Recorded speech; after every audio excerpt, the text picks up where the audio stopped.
Balasubrahmanyam realty మూడు సంవత్సరాల నుంచి చాలా బాధపడుతున్న అమ్మగారు ఎన్నిసార్లు తిరిగిన ఫలితం లేకపోయేసరికి టీవీలో ఆద్యానంతం గురించి చూసి ఏలూరులో ఉన్న తెలుసుకుని అక్కడికి వచ్చాము. ఇప్పుడు మెడిసిన్ వాడాము, బాగా రికవర్ అయ్యి బాగా పనిచేసింది మందులు కూడా.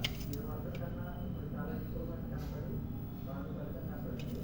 అధికారులు వచ్చేసి చాలా ఇబ్బందులు కలిగిపోయి కనీసం తినడానికి కూడా ఇబ్బంది చేశారు. నలుగురిలో తినడానికి చాలా ఇబ్బంది ఉండేది. సామాన్లు కొనుక్కోవాలన్నా బట్టలు కొనుక్కోవాలన్నా ఏ పని చేసుకోవడానికి చాలా ఇబ్బంది ఉండేది. కానీ ఇప్పుడు ఈ మందుల వాడటం వల్ల మాకు చాలా రికవరీ అయింది.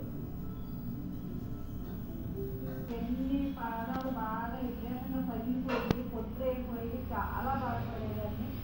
అవన్నీ